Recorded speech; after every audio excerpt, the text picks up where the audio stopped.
Y, y como estamos analizando, como digo, la misoginia en el neoliberalismo,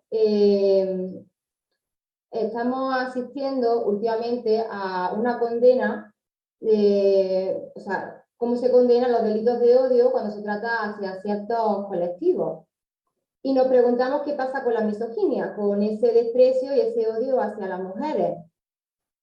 Sandra Moreno, que es la ponente a la que voy a presentar y a la que también le trasladamos las gracias por la amabilidad, para estar aquí con nosotras, nos va a responder a la pregunta por qué la misoginia aún no es un delito de odio. Y ella también nos adelanta unas cuestiones que va a abordar en su conferencia, como son el discurso de odio contra las mujeres tiene consecuencias legales, o por qué la misoginia tiene tanta tolerancia social si es una expresión de odio hacia las mujeres. Paso a presentarla para escucharla, que tenemos muchas ganas de atender a su ponencia. Sandra Moreno Flores es doctora en Derecho, con especialidad en Derecho Constitucional, Estudios Feministas y Derecho del Trabajo. Es jurista, asesora de organizaciones feministas y es vicesecretaria general segunda del Partido Feminista al Congreso. Así que, Sandra, cuando quieras tienes la palabra.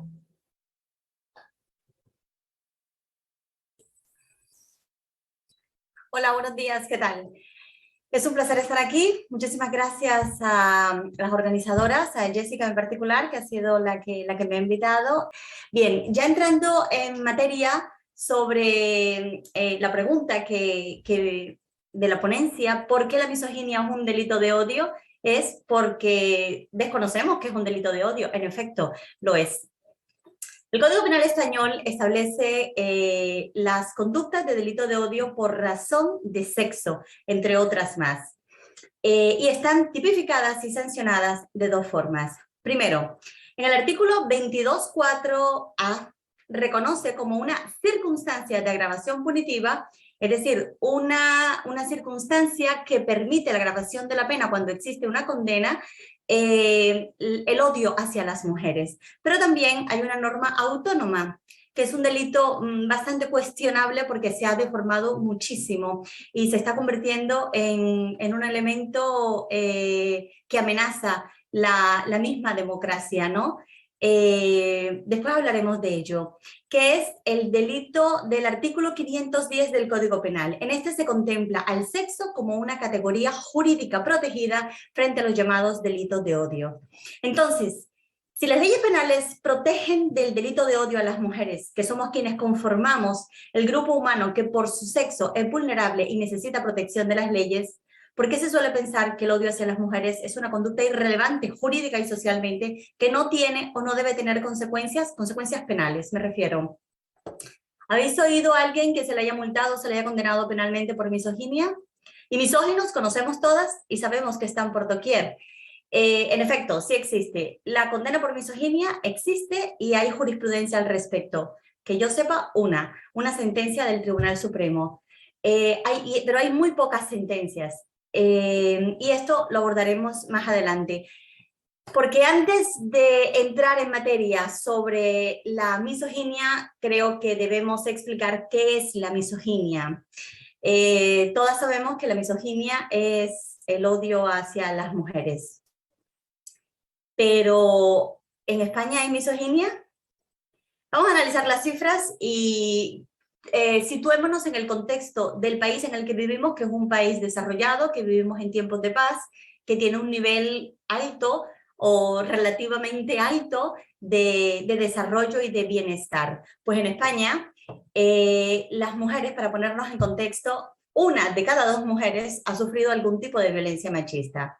El año pasado se asesinaron a 43 mujeres por violencia machista y lo que va de 2022 han sido asesinadas 5 mujeres. La violencia machista causa en España una media de 50 mujeres asesinadas al año, que suman ya 1.131 asesinadas desde 2003, cuando se empezaron a llevar registros. Y aunque el número de asesinadas no para de aumentar, y es muchísimo más alto que las víctimas del terrorismo, los crímenes machistas siguen sin suscitar mayor reacción social ni institucional. Simplemente tenemos normalizado que viviendo en tiempos de paz y en un país desarrollado donde las mujeres tienen derecho y teóricamente somos ciudadanas de pleno derecho, hay hombres que asesinan a sus parejas o exparejas porque no soportan que su mujer los deje. Siguiendo con los datos, es preciso tener presente que en España cada 4 horas hay una violación. Y eso, solo estamos hablando de las violaciones denunciadas, que de acuerdo con la macroencuesta de violencia contra las mujeres, se estima que solamente se denuncian el 11% de las violaciones. Se sabe que el 2.2% de las mujeres españolas mayores de 18 años reconocen haber sido víctimas de violaciones. Estos son más o menos unas 450.000 mujeres. Y la incidencia va en aumento, ha aumentado un 30% respecto al año anterior. Y lo que es peor, las víctimas, y es muy significativo de la situación que está ocurriendo, las víctimas y los violadores son cada vez más jóvenes y las agresiones son cada vez más brutales, reportándose un aumento de violaciones grupales. Respecto de los niveles de integración social y autonomía económica, las mujeres seguimos siendo el grupo más vulnerable. Tenemos las mayores tasas de desempleo, precariedad, informalidad. Seguimos teniendo que soportar una doble o triple carga por el trabajo dentro y fuera del hogar, ya que las mujeres seguimos siendo quienes asumimos el grueso de las cargas familiares y domésticas. Y como comentó nuestra compañera Sara, no podemos dejar de mencionar que en España es una potencia mundial de explotación sexual de mujeres, que se nutre del perverso negocio de la mafia de trata de mujeres y niñas. En España, según estimaciones que se basan, porque es una economía que se maneja en el mercado de la economía sumergida, en España se mueve a diario 5 millones de euros por el negocio de la explotación de las mujeres. Y según estimaciones del INE, la prostitución aporta al Producto Interno Bruto el 0.35%. Pues bien, esta es la situación de las mujeres en España y mostrando los indicadores más significativos. Esto nos permite concluir que, pese a que somos una mayoría, el 52% de la población, tenemos trato de minoría oprimida. Somos una mayoría subordinada y aunque legalmente tenemos los mismos derechos que los hombres, en realidad carecemos del respeto a nuestra dignidad. Y esta es una realidad que no solo es española, se extrapola al resto del mundo. Mirad lo que ha ocurrido con Ursula von der Leyen, la presidenta de la Comisión Europea. Su cargo público no la libra de la violencia simbólica de misoginia a la que ha sido sujeta en público y frente a las cámaras en 2 ocasiones. La tratan como si no existiera. ¿Cuál es la razón? Ella misma lo dijo, por ser mujer. Le pasa por ser mujer. Este ejemplo nos sirve para explicar lo que significa la misoginia. La misoginia es una palabra de origen griego que todos sabemos qué significa. Odio a las mujeres. Está conformada por el prefijo miso, que significa odio, y por gine, que significa mujer. La RAE la define como la aversión hacia las mujeres. Y fijaos que en su definición se aparta del origen etimológico de la expresión y le da una connotación más suave. No dice odio hacia las mujeres, dice aversión. Y aunque se parece, no es exactamente lo mismo. La aversión significa el rechazo, la repugnancia frente a algo. Rechazar es mostrar oposición o desprecio hacia alguna persona o grupo. Repugnancia significa tener odio, aversión, desprecio, asco hacia otra persona. Pero el odio es algo que es todavía muchísimo más intenso y es importante tenerlo en cuenta, porque el odio significa la antipatía o la aversión hacia alguien cuyo mal se desea. Es decir, para que hablemos de odio, no basta con mostrar aversión o rechazo, sino hay que desear el mal. En términos jurídicos, esto tiene una explicación que es muy importante y hay que tener en cuenta, porque ese deseo de ocasionar el mal a otra persona, en derecho es ocasionarle un perjuicio a la persona a la que se desprecia o a la persona a la que se rechaza, por la que se siente la aversión. Ese perjuicio, ese mal que se desea, en el caso del odio hacia las mujeres, consiste en la negación deliberada de nuestra dignidad y humanidad, la misma que tienen los hombres. Y es la razón por la que se sigue pretextando la supuesta inferioridad que desde tiempos ancestrales nos han atribuido a las mujeres. Como sabemos, esta es precisamente la principal reivindicación del feminismo desde sus mismos inicios en la Ilustración. Reivindicamos que se nos reconozca la misma dignidad de derechos, la misma dignidad y humanidad de los hombres y por tanto que se nos permita el mismo ejercicio de los derechos, libertades y oportunidades, ¿no? El mismo trato que se le da a los hombres, y esto es lo que nos están negando. Fijaos, esta menor valoración jurídica que se ha hecho y que se sigue haciendo de las mujeres es lo que ha justificado a lo largo de la historia la estratificación social con base en la cual las mujeres hemos sido sometidas a la autoridad y a la voluntad masculina, negándonos o en el mejor de los casos restringiéndonos significativamente la protección legal que progresivamente sí se ha ido otorgando a los varones en el ejercicio de derechos y libertades. Si hacemos una mirada somera a la historia, podemos comprobar sin el mínimo esfuerzo que todas las expresiones sociales, religiosas, culturales y jurídicas, nuestras sociedades han sido misóginas. Han expresado y justificado el desprecio, el rechazo, la hostilidad, la cosificación, la violencia, el odio hacia las mujeres por el mero hecho de considerarnos seres inferiores a los hombres. Es lo que se sigue haciendo. A Ursula von der Leyen le niegan el saludo los jefes de Estado y los representantes de los países porque ella es mujer. No hacen lo mismo con Michel, el presidente del Consejo de Europa. Y en la historia me remito, en todas las sociedades que conocemos, a las mujeres no nos ven como los que somos. Las mujeres somos las madres de la humanidad. Si nos vieran así, las mujeres gozaríamos de prestigio social, que nos siguen negando. Seríamos tratadas con el respeto y la consideración que nos deben por ser las dadoras de vida, las madres de la humanidad y de los mismos dioses. Pero por el contrario, como sabemos, el papel de padre, el prestigio, el respeto, ha sido monopolizado por los varones, quienes se presentan a sí mismos como el modelo de lo humano, la medida de todas las cosas, los elegidos para gobernar y para dominar, y a todos se les reconoce el derecho de tener al menos una mujer con la que desfogar sus frustraciones y a quien utilizar para la satisfacción de sus necesidades. Seguimos siendo utilizadas de la misma manera que nos han utilizado desde el principio de los tiempos, como seres subordinados, y somos una mayoría subordinada. Esto es nuestra realidad. La misoginia es una cuestión que sigue existiendo y que es estructural, forma parte de nuestra tradición. Por eso, lejos de ser una conducta censurada y condenada socialmente como lo que es algo degradante, que nos deshumaniza, que nos cosifica, que nos relega, que nos despoja de los derechos que nos pertenecen, que es injusto y que incluso es cruel, como en el caso de la explotación sexual, y que debe prevenirse y castigarse, sigue siendo una práctica social muy aceptada y tolerada en todas las culturas patriarcales. Aquí en España tenemos líderes cuyos partidos políticos dicen: nosotros no odiamos a las mujeres, de hecho, consideramos que tienen casi tanta valía como los hombres. Eso es misoginia, porque reconocen que no reconocen en las mujeres la misma dignidad y humanidad de la que tienen ellos. Cuando hablan de valía, se refieren a eso, siguen siendo subordinadas, aunque ellas estén encantadas de que las traten de esa manera.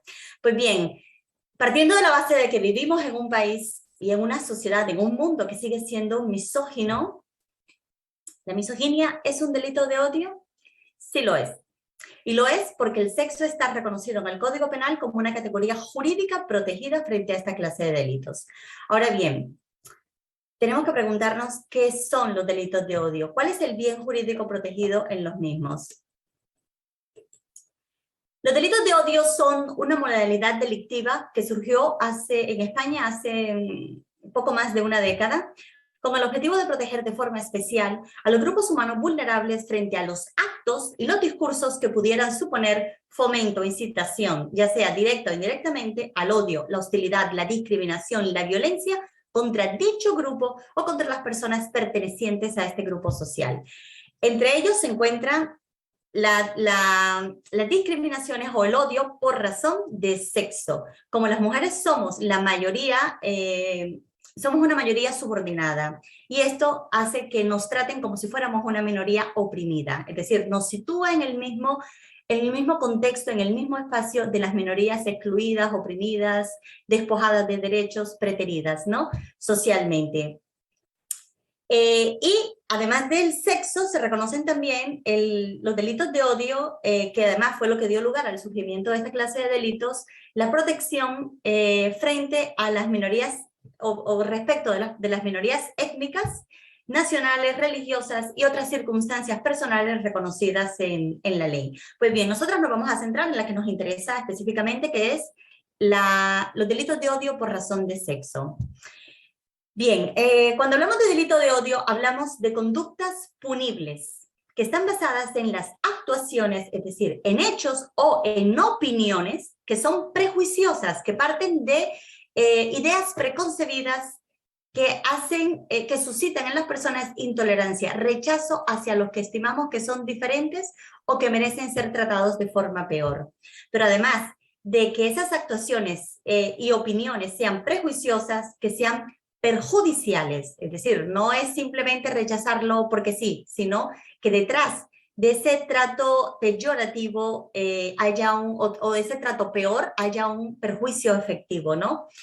Y esto siempre supone una actuación deliberada, es decir, una actuación voluntaria y consciente de querer hacer daño a la otra persona por pertenecer a un determinado grupo humano vulnerable. En España no tenemos una clasificación como existe en otros países de lo que son los grupos humanos vulnerables, pero sí establece, y lo hace la misma Constitución, unas categorías específicas que están protegidas porque se reconocen como grupos vulnerables. Entre esas categorías se encuentra la categoría jurídica sexo, que es donde se construyen los derechos de las mujeres. Bien, entonces, en el caso de la misoginia, lo que se protege es el trato peyorativo con la intención de causar daño por el hecho de ser mujer. Y aquí nos quedamos con un dato que es importantísimo tener en cuenta. La inmensa mayoría de las personas que cometen delitos de odio en España, en todas sus formas, entre ellos los delitos de odio contra las mujeres, son varones. Y la inmensa mayoría son españoles, en edades comprendidas entre los 18 y los 35 años. Es decir, las personas que deberían ser los más tolerantes porque han nacido en un estado democrático son los menos tolerantes. Y esto es algo muy importante que debemos tener en cuenta, porque muestra quién es el victimario, el principal victimario en la inmensa mayoría de los casos de los delitos de odio. También tenemos que tener en cuenta que la mayoría de los denunciantes son hombres. Las mujeres por lo general no denuncian los delitos de odio. Bien, según ha señalado la jurisprudencia constitucional, ahora que ya sabemos qué son los delitos de odio, la jurisprudencia dice, pero ¿cuál es el bien jurídico? ¿Qué es lo que se protege con los delitos de odio? La jurisprudencia constitucional ha dicho que con los delitos de odio se protegen básicamente tres cosas. Primero, la igualdad entre mujeres y hombres reconocidas en la Constitución. Y para ello tenemos que tener en cuenta que la igualdad es un principio fundamental del Estado español y un valor superior del ordenamiento jurídico. Está reconocido en el artículo 1 de la Constitución y el artículo 9 y 14. Pero también otro valor fundamental es, otro bien jurídico que se protege con esto es el derecho a no ser discriminado, es decir, el derecho a que no te traten peor por el hecho de ser diferente, ¿no?, al grupo dominante. Y esto lo reconoce la Constitución en el artículo 14, es decir, los bienes jurídicos que protege el delito de odio, ya hemos visto dos, la igualdad y el derecho a no ser discriminado, están reconocidos en la misma Constitución, en la norma fundamental que rige los derechos de las personas en España. Y el tercero, en mi opinión, es el más importante, el derecho a la dignidad de las personas, que está reconocido en el artículo número 10. Es decir, la dignidad es el bien jurídico más importante protegido en estos delitos de odio, porque es el derecho inalienable, incondicional y absoluto, el único derecho que es absoluto y lo único que tenemos en realidad todas las personas que nos hace igual es la dignidad. Es que se nos trate con respeto por el mero hecho de ser persona. La dignidad además es muy importante y en mi opinión es lo que justifica la protección legal de las personas, sobre todo frente a los delitos de odio, porque la dignidad supone el reconocimiento de la plena autonomía sobre la vida propia. Esto es, que tú puedas excluir y rechazar que te intenten someter al dominio y a la instrumentalización ajena. En eso consiste la dignidad, que tú no seas tratado como una cosa, sino que seas tratado como una persona. Bien, partiendo de esta premisa, de estos bienes jurídicos que protege la ley y que reconoce la Constitución, el artículo 510 del Código Penal establece una serie de presupuestos con base en los cuales se protege a las personas frente a los delitos de odio. Se protege a las personas y a los grupos vulnerables frente a los delitos de odio. El primero de ellos es el tipo básico, que es, se reconoce como delito de odio el fomento, la promoción, la incitación de forma pública, ya sea directa o indirecta, del odio, la hostilidad, la discriminación o la violencia contra ciertos grupos vulnerables o contra las personas que pertenezcan a estos grupos vulnerables, entre ellos por razón de sexo, es decir, por el hecho de ser mujer. Bien, la sentencia de la que les había hablado anteriormente, que hasta donde sé es la única que existe en la jurisprudencia, porque ha sido adoptada por parte del Tribunal Supremo, es una sentencia, la número 7218, donde se condenó por incitación al odio y difusión en redes sociales a un hombre de 22 años y se le condenó a 2 años y 6 meses de prisión y una multa. El sujeto este había dicho 53 asesinadas por violencia de género machista en lo que va de año, me parecen pocas con la de putas que hay sueltas. Posteriormente dijo, 2015 finalizará con 56 asesinadas.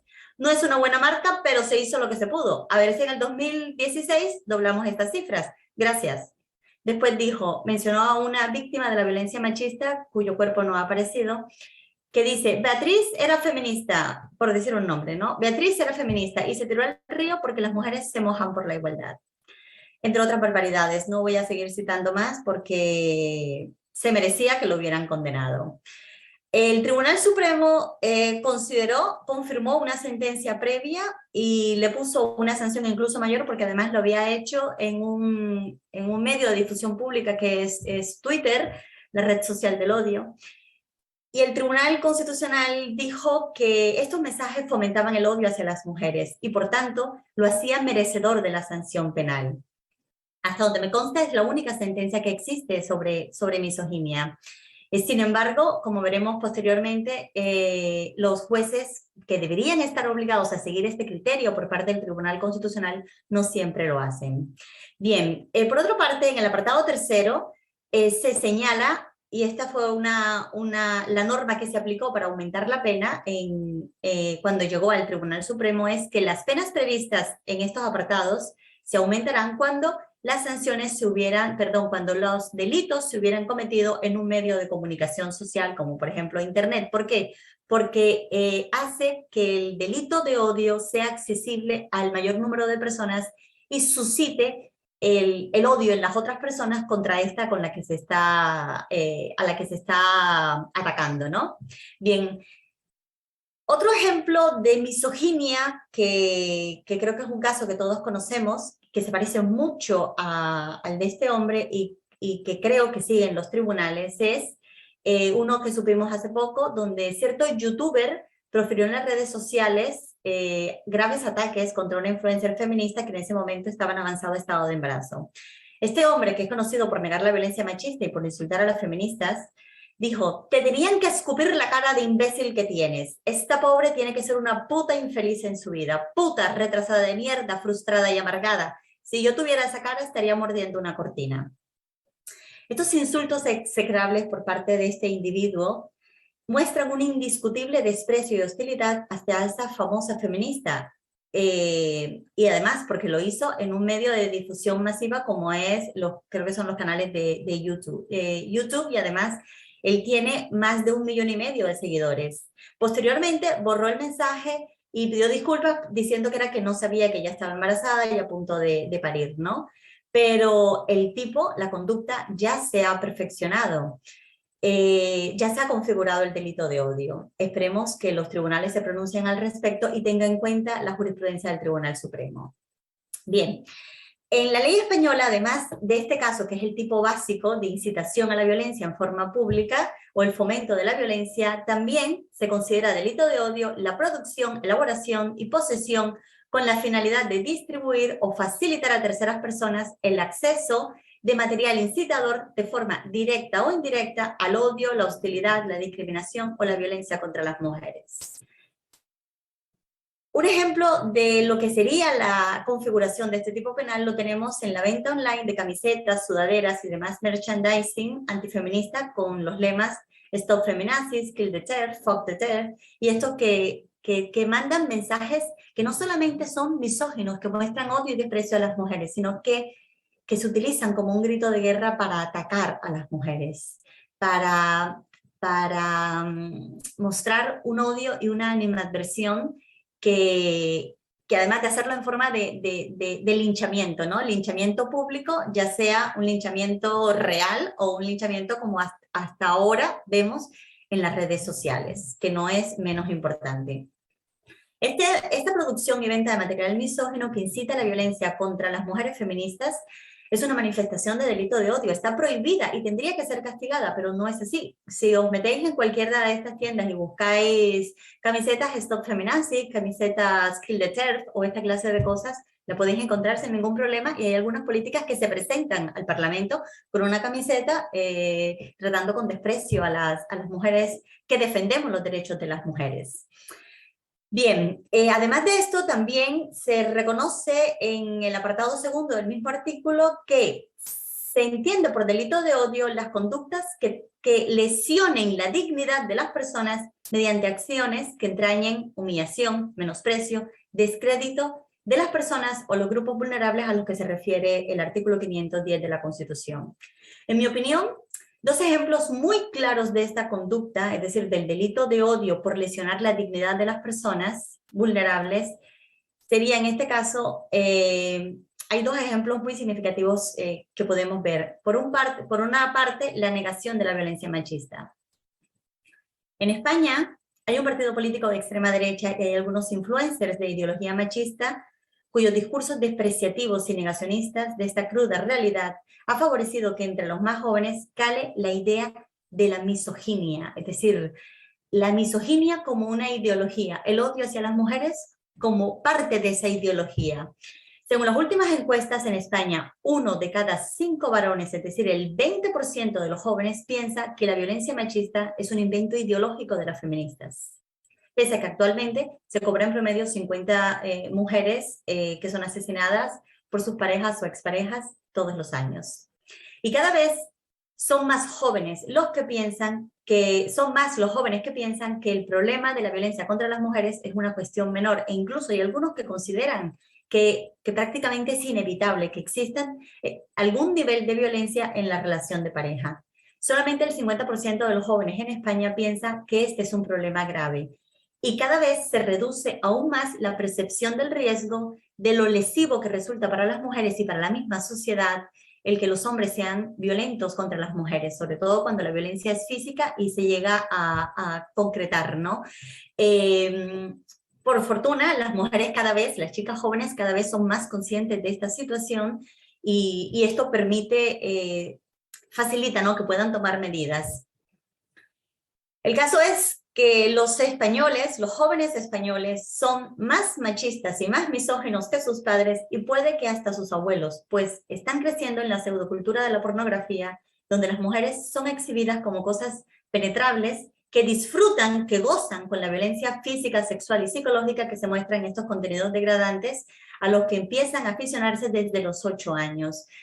El hecho de que se niegue la violencia machista no es una cuestión de menor, es decir, una cuestión menor. Es una cuestión que tiene repercusiones importantísimas porque cala el discurso de que la violencia contra las mujeres no existe o de que si existe es una cuestión menor, es irrelevante y a veces incluso hay algunos que lo pueden ver como un derecho, ¿no? Porque esto es lo que están recibiendo, es el mensaje que se le está enviando a los hombres jóvenes.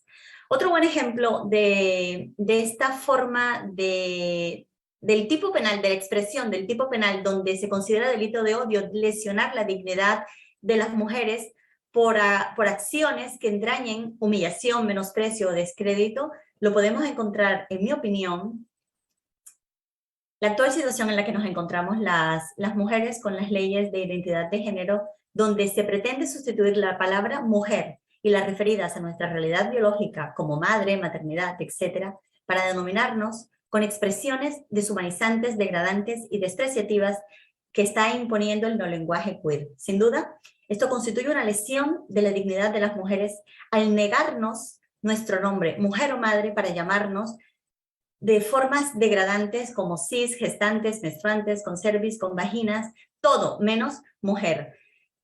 no se trata de una cuestión menor que, ni de simplemente herir sensibilidades. Se trata de un ataque al núcleo duro de los derechos de las mujeres porque nos desconocen nuestra propia existencia. Las mujeres somos una realidad biológica y esta clase de leyes desconocen esta realidad biológica para partir de una ficción donde dejamos de existir y de ser identificables.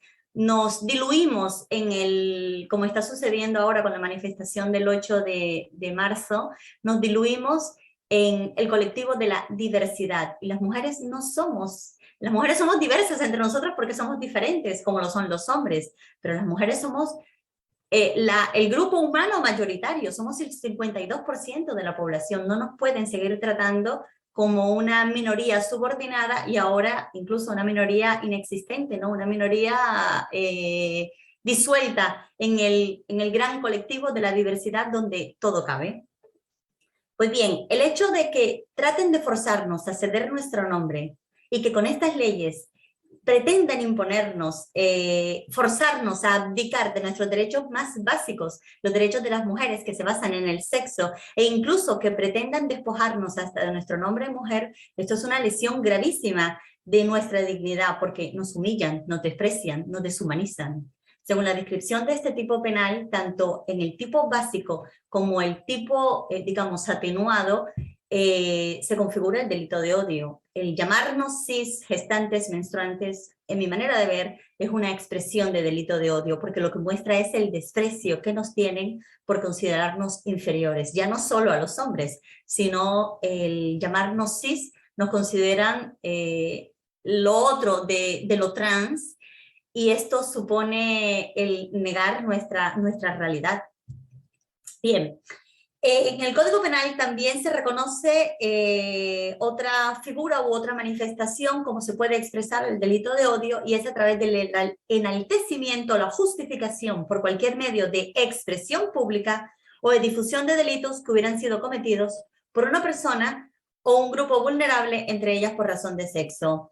Un ejemplo conocido por todos son los mensajes que a través de las redes sociales se publicaron justificando la violación de la víctima de la manada.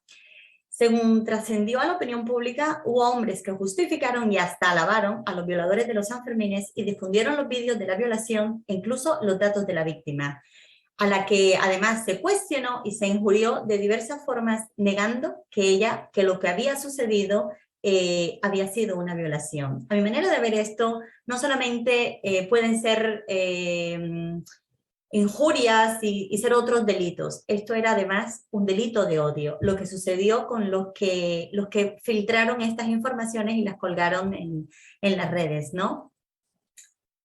Pues bien,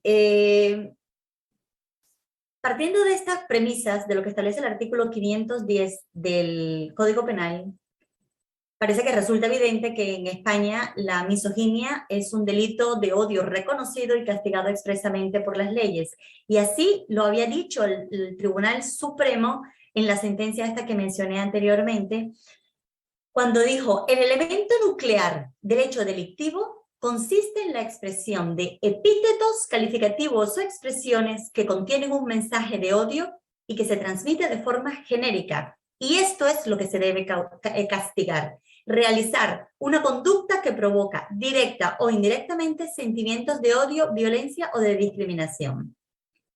Entonces, ¿por qué si el delito de odio contra las mujeres es delito, no solamente sigue impune, sino que no para de crecer y exacerbarse incluso?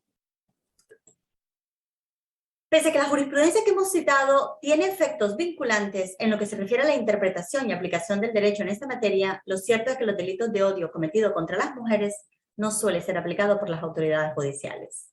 Y las razones son básicamente dos. Por un lado, porque las conductas y las opiniones misóginas de los hechos denunciados por mujeres suelen entrañar también la realización de otros tipos penales, casi siempre de carácter o con connotaciones sexuales y de forma verbal, la mayoría de las veces a través de las redes sociales, por lo que los casos se suelen resolver la mayoría de las veces a la luz de otras normas específicas, generalmente por aplicación del delito pertinente, como puede ser el delito por la integridad moral, los delitos debido a que generalmente se tratan de insultos, y además le dan el tratamiento de simplemente injurias y calumnias, y la mayoría de las veces se le da el tratamiento, es decir, están atenuadas, porque la mayoría de las veces ni siquiera se le da el trato de delitos, sino de faltas, que es delitos menores, ¿no? O bien, estos delitos han sido resueltos como casos de amenazas, chantajes e incluso lesiones o agresiones sexuales. Pero el componente de odio, la manifestación de la intención de causar daño a las mujeres para decirle, eres inferior y por eso te hago daño, porque niego la misma humanidad, niego que tú tengas mi misma humanidad y dignidad, sino que eres un sujeto subordinado, inferior a mí, por eso te hago daño. Esto, que es lo que supone la misoginia, esto es negado por los tribunales. No lo ven en la mayor parte de los casos, incluso aunque las jueces sean mujeres, no lo ven.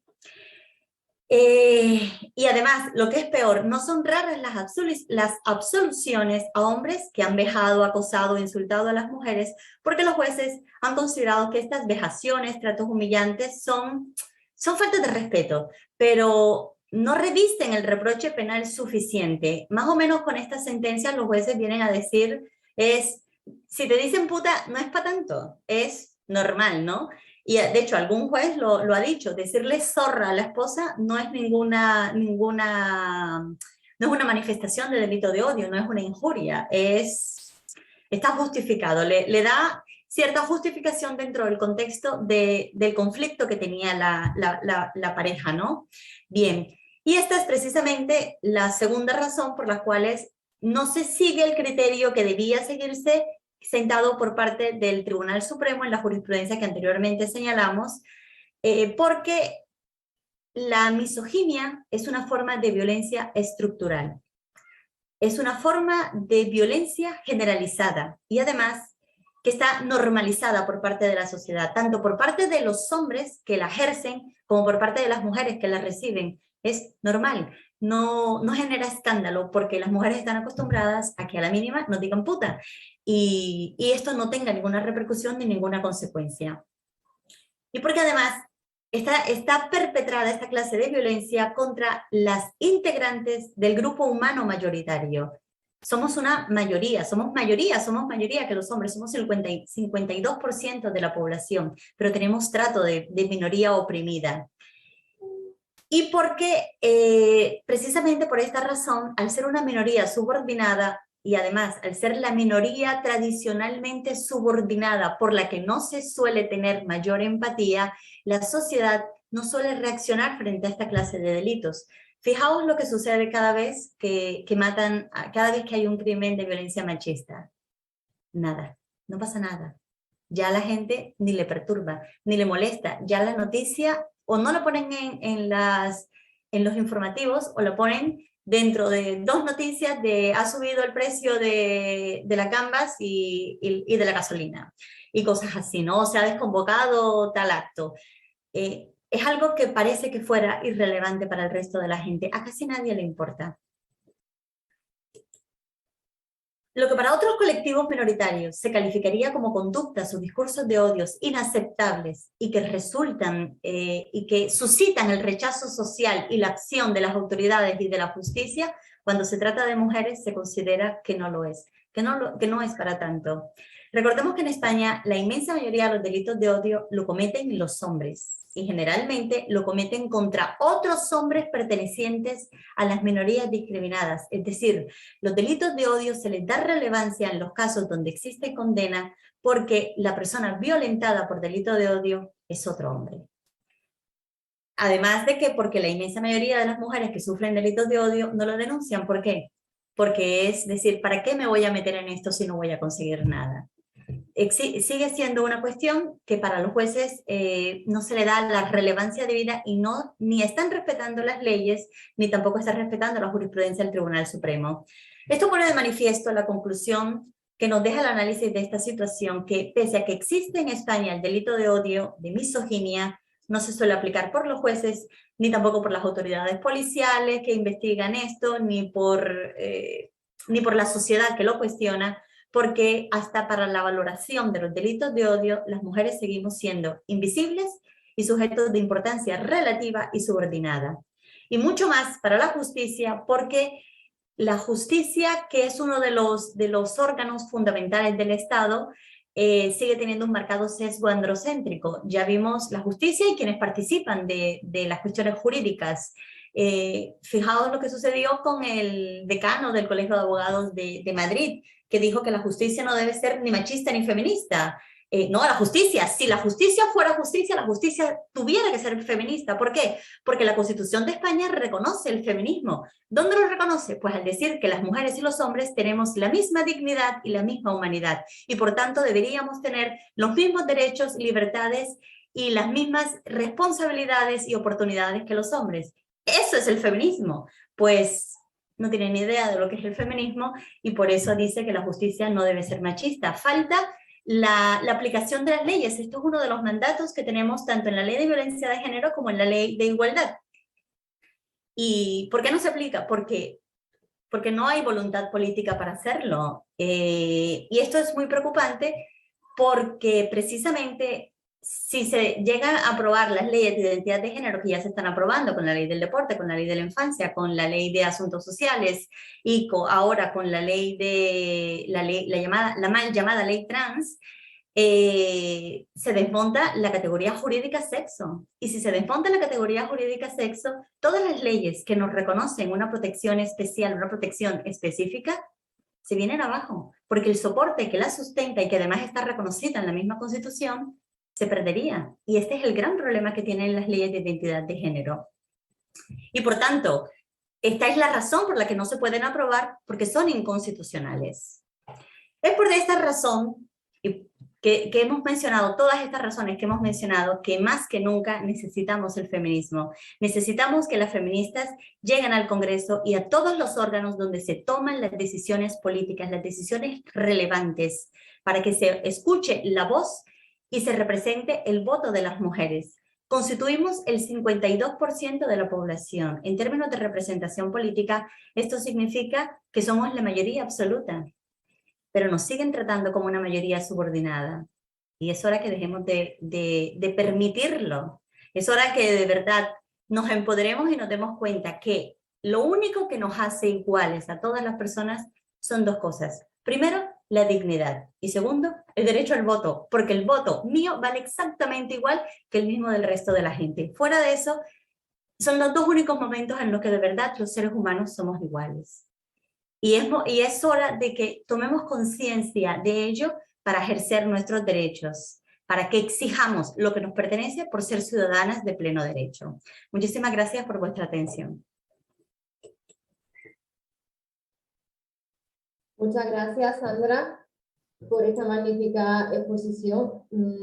Bueno, yo quería decirte antes de... Tengo muchísimas preguntas de las compañeras para trasladarte.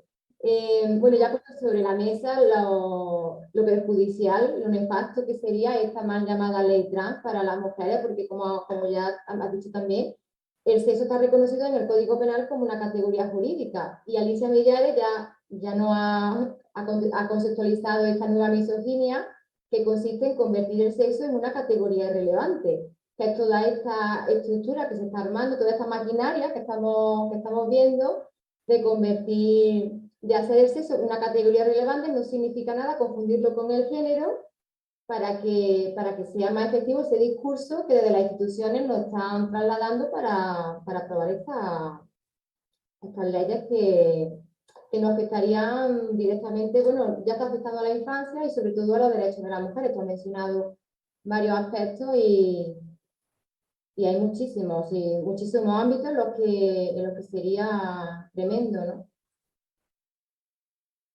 Así que te voy a trasladar ya las preguntas. Dice una compañera, si solo hay una sentencia por misoginia del Supremo en un país tan misógino como este y se anula el sexo como categoría jurídica por nuevas leyes, ¿cómo se podrá entonces identificar la misoginia para poder erradicarla o penarla? A ver, la erradicación de la misoginia es una cuestión que la ley y el Código Penal solamente puede entrar o debe entrar o debería entrar a una determinada situación como el único, se dice en derecho que es la última ratio, ¿no? Es decir, debe ser la última alternativa para la solución de un asunto. Yo estoy totalmente de acuerdo con eso.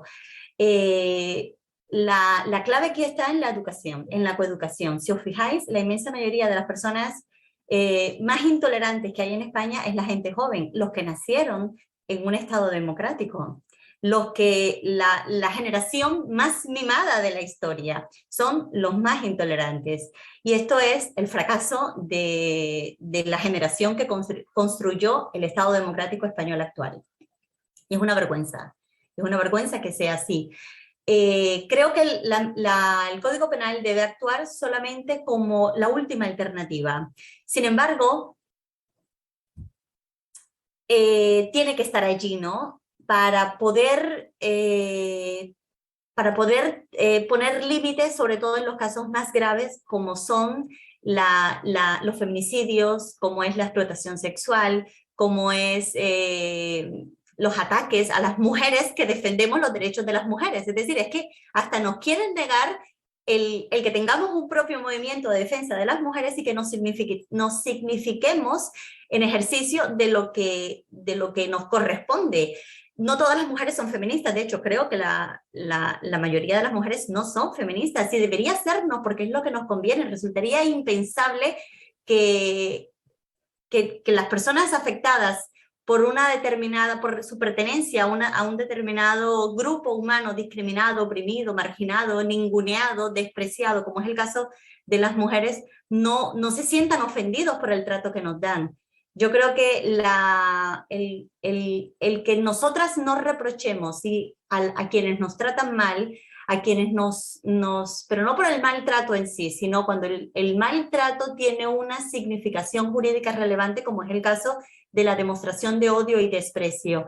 Si no denunciamos esto como lo que es un delito de odio, no vamos a poder lograrlo. Fijaos, ciertos colectivos que a la mínima que le digan nada, ya protestan, lloriquean, arman jaleo y denuncian, y están logrando que se legisle para proteger los sentimientos, lo que estás haciendo hiere mis sentimientos y hiere mi sensibilidad y me derrito, y le están reconociendo una protección jurídica que además es gravísimo porque se la están reconociendo por vía administrativa. Es decir, no lo hacen jueces, sino lo hacen autoridades administrativas, sin respetar el debido proceso ni respetar ninguna garantía, y además imponiendo multas elevadísimas, con lo cual se está convirtiendo, que esto era lo que había anunciado anteriormente, el peligro que tienen los delitos de odio por la deriva que han adoptado de que ya no se utilizan para proteger a las personas frente al odio, sino que se utilizan para proteger las sensibilidades de colectivos hipersensibles. Y entonces creo que este es el principal problema que tiene. ¿Cómo combatimos la misoginia? Con educación. Y sobre todo que las mujeres también tomamos conciencia de que no toleremos esta clase de comportamientos, que ejerzamos nuestros derechos como corresponde. Es decir, las palabras como feminazi, como la negación de la violencia de género, como expresiones como kill the TERF, tendrían que denunciarse y tendrían que exigirse a las autoridades que den aplicación a las leyes y a los lineamientos que han sido señalados en la jurisprudencia. Entonces, siguiendo esta línea, voy a recuperar una pregunta de otra compañera que dice, por ir a la práctica, ¿actualmente podríamos ir a un juzgado a denunciar un ataque misógino? Claro. Sí, ¿la misoginia es un delito? La misoginia es un delito. Lo que ocurre es que tenemos que tener en cuenta algo. El derecho penal, aunque el Tribunal Supremo ha dicho que el tipo del delito de odio es un tipo de peligrosidad, es decir, el hecho de hacer comentarios peyorativos, insultantes, degradantes, humillantes, con connotaciones jurídicas relevantes, no que me ha dicho tonto y ya me voy a poner a llorar y armo aquí el jaleo, o no me ha dado lo que yo quiero y no me ha llamado por mis pronombres o estas cosas, y esto hiere mi sensibilidad, me hace daño y no lo puedo soportar. No, tienen que ser cosas relevantes. De hecho, si tú preguntas a cualquier mujer si cuando le dicen puta se siente ofendida, a lo mejor te dice, es que me lo dicen todo el tiempo, que ya estoy acostumbrada, ¿no? Pero decirle puta a una mujer es un insulto, lo es. Incluso si lo usáramos en el caso de los hombres, por ejemplo, que a mí me llama muchísimo la atención, el peor insulto que se puede decir a un hombre es decirle que su madre es una puta y además atribuirle que su padre es un putero, una persona tan despreciable como un hombre que tiene que pagar para tener sexo. Se tomaría muy mal, se toma muy mal por parte de los hombres que le digan que es un hijo de puta. Sin embargo, ninguno se corta al decirle a una mujer, a la mínima, eres una puta. Por supuesto, los delitos de odio contra las mujeres tienen que denunciarse y es muy importante que las mujeres tomemos acción jurídica, que es denunciar esta clase de delitos. Hacerlo ver, que hacer ver que existe un reproche social a esta clase de conducta, que no aceptemos que nos sigan tratando mal. Sobre todo, tratando mal en estas cuestiones, ¿no? de conductas que encajen en lo que establece la ley, que es un delito de odio. Entonces, la siguiente pregunta queda contestada con la exposición que acabas de hacer, porque dice, entonces, según la compañera, entonces, según los delitos de odio, ¿se podría haber actuado judicialmente contra el entrenador del equipo femenino del Rayo Vallecano? Sí, esa es una manifestación de odio. En este caso se cumplen los presupuestos del tipo. Un hombre ha dicho a través de una creo que es una aplicación, creo que lo dijo en un mensaje de WhatsApp, llegó a muchos otros hombres y posteriormente se difundió a toda la opinión pública, que había que, para poder fomentar el espíritu de equipo, había que entre todos violar a una mujer. Esto es lo que se puede llamar un pacto de semen, que de hecho lo hacen muchos, es algo parece que es bastante generalizado entre los jugadores de fútbol o algunos jugadores de fútbol, por lo que hemos podido conocer. El pacto de semen es todos utilizamos a la misma de forma violenta, como ocurrió en el caso de la Arandina, era una menor de edad y ha sido condenado por eso, pero porque ha sido menor de edad. Y además hizo una connotación, un comentario, de decir, pero que creo que era que insinuaba que fuera mayor, ¿no? Para no meternos, o sea, tomar precauciones para no meterse en el lío que se metieron los de la Arandina, los del equipo cuyos jugadores fueron condenados por violar a una menor de edad. Pero lo que está haciendo este entrenador es incitar a la violencia sexual contra las mujeres. Además, es una violencia que tenemos que dejar de llamarlo simplemente una violación en manada. Creo que esa expresión no es correcta. Esto es una tortura sexual. Las violaciones en manada son torturas sexuales y esta es la categoría jurídica que debería dársele. Una mujer que ha sido sometida, o una niña, porque los casos que más conocemos son los de menores o mujeres muy jóvenes, que ha sido sometida a esta clase de violencia extrema, tiene que tener la categoría de tortura sexual. Es muy difícil salir física y psicológicamente, salir indemne de una situación como esta. Entonces creo que sí, que esto es un delito de odio y tendría que denunciarse, y no solamente al que lo dijo, sino que incluso a quienes lo están cobijando, porque el entrenador, el dueño del Rayo Vallecano o el presidente ha dicho que no piensa pedirle la dimisión y no lo ha suspendido, y de hecho creo que deberían inhabilitarlo.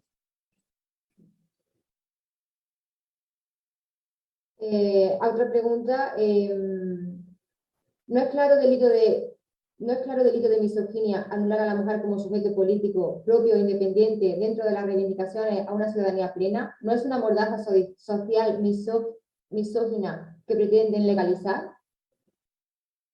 ¿La qué, perdón? ¿No es una mordaza social misógina que pretenden legalizar? ¿Pero el qué? Repito, sí, por favor. Porque ¿No es un claro delito de misoginia anular a la mujer como sujeto político propio e independiente dentro de las reivindicaciones a una ciudadanía plena? ¿No es una mordaza social misógina que pretenden legalizar? Sí, lo es.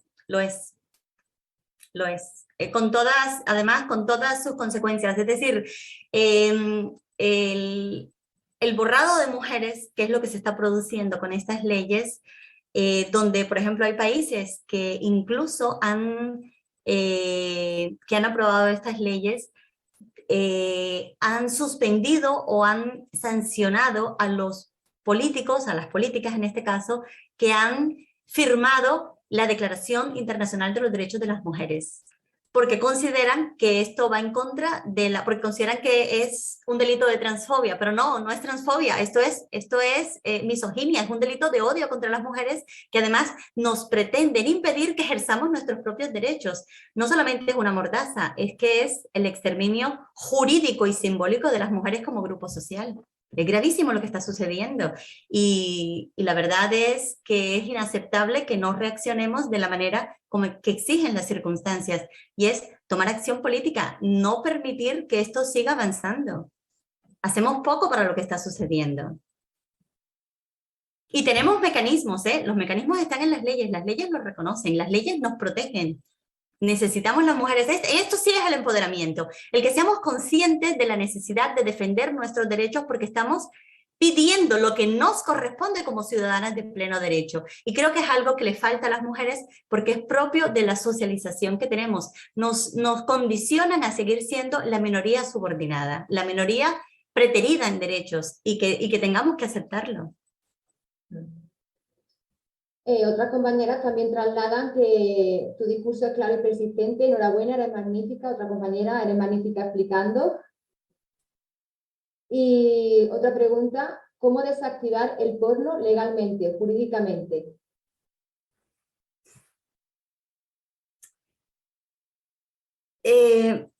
Si tenemos en cuenta, por ejemplo, yendo a Andrea Dworkin y Catherine McKinnon, que son las dos a las que yo más he leído, teóricas feministas y que más han abordado el tema de la pornografía, si os dais cuenta todo lo que se refiere a la violación de los derechos de las mujeres en la explotación sexual, como es la explotación sexual a través de la prostitución y de la pornografía, que es la teoría de la prostitución y la teoría de la violación, o como dicen ellas, es la representación gráfica de la violación, no una violación filmada.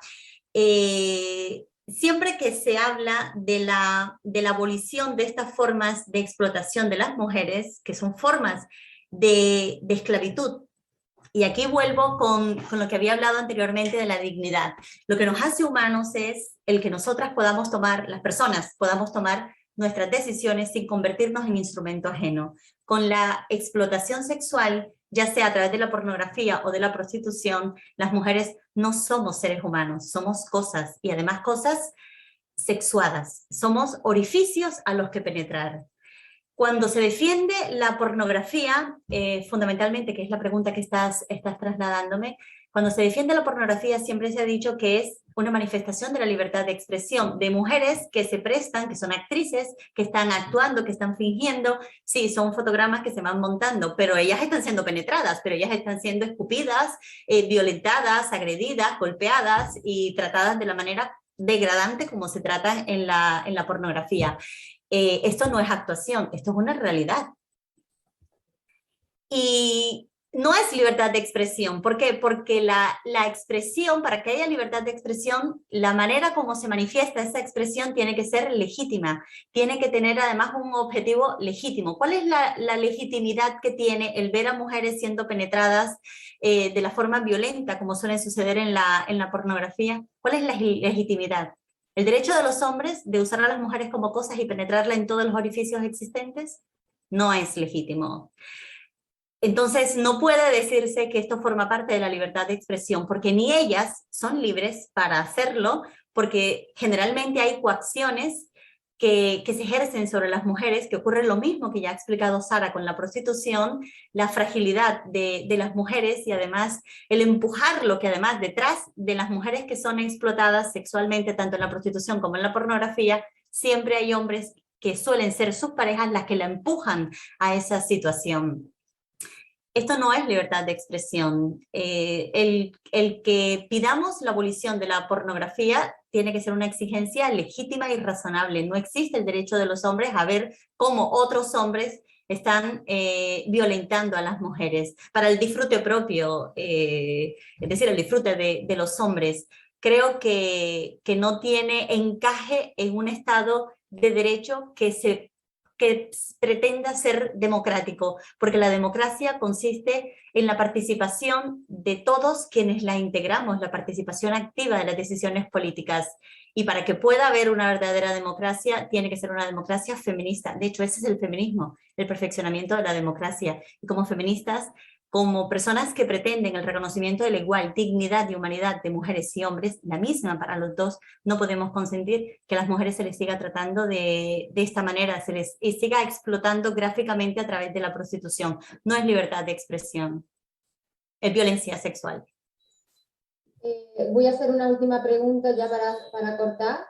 Debemos dejar directrices claras, protocolos sencillos para nuestras redes, y dice la compañera, las docentes estamos recibiendo delitos de odio en centros y universidades públicos, y los altos cargos, siempre hombres, directores, han normalizado esto como una hipersensibilidad por nuestra parte. Esta es la carga que tienes, es decir, esto forma parte de lo que dije anteriormente, de la manera de expresar el querer, la intención de hacer daño cuando se muestra la aversión hacia las mujeres, y es la negación de nuestra igual dignidad. A las mujeres se nos exige que seamos extraordinariamente tolerantes y que aceptemos lo inaceptable de todas las formas. Y que lo aceptemos, pero ¿y qué más da que, empezando por eso, qué más da que otras personas, que los hombres que invoquen tener una identidad femenina pretendan ser las mujeres, y además las mujeres más protegidas que existe, porque eso es lo que se está haciendo, nos exigen que cedamos en nuestros derechos. Yo creo que las mujeres tendríamos que denunciarlo, las que somos acosadas, difamadas, denigradas por delitos de odio, que realmente el odio que se está demostrando, que se está expresando, va en contra nuestra, ¿no? Porque es a nosotras a las que nos están exigiendo que aceptemos lo inaceptable, que es que renunciemos a nuestros derechos, incluso a nuestra propia naturaleza, ¿no? Yo lo que sugeriría es que lo denunciemos, que judicialicemos esta clase de situaciones para mostrar la relevancia de la misma. Este es un problema que tenemos las mujeres y forma parte de nuestra socialización. No exigimos en los estrados judiciales el ejercicio de nuestros derechos. ¿Por qué no lo hacemos? Porque no somos conscientes de que tenemos esos derechos, de que merecemos que se nos reconozca el ejercicio legítimo de estos derechos, y renunciamos a nuestra propia defensa. ¿Por qué? Porque generalmente, como ocurre en el caso de las violaciones, que es una de las cuestiones más atroces que existen, fíjate, solamente se denuncia el 11% de los casos, y además para que la denuncia sea tramitada se requiere que haya una prueba, es decir, las mujeres tienen que someterse a las exploraciones ginecológicas para demostrar que han sido violadas, una doble victimización. Y aún así, en estos casos tan extremos, las mujeres no lo hacen. Entonces, es difícil cuando se trata de los simples expresiones de misoginia por cuestiones verbales. Minimizamos la importancia de esto. Fíjate, yo acabo de hacerlo. He dicho las simples expresiones de misoginia. Estamos acostumbradas a que esto suceda, y creo que debemos dejar de normalizarlo nosotras mismas. En esto creo que queda mucho por hacer, y depende también de nuestra propia convicción personal de que merecemos ser tratadas con respeto y dignidad. Mira lo que ha pasado con Van der Leyen. La primera vez dijo, ¿por qué me ha pasado esto? Después de unos días de reflexión, y dijo, por ser mujer. Esta segunda vez, que ha sido todavía peor el desprecio que le ha mostrado el representante africano, de ignorarla y de mostrar con ella una expresión de violencia simbólica, se ha quedado en nada. Ella no ha dicho absolutamente nada. Yo le escribí personalmente al presidente del Consejo de Europa, a Jean Michel, y le pedí la dimisión, y le dije que lo que había hecho era intolerable, que él no podía permitir, siendo un alto representante de la Unión Europea, permitir que se tratara de esa manera a otra alta representante de la Comisión Europea, como era la presidenta, ¿no? Frente al desprecio que le hizo, que también es violencia simbólica, que le hizo el presidente de Turquía. Y él me contestó una carta diciéndome que iba a llevar la agenda feminista a primera línea política.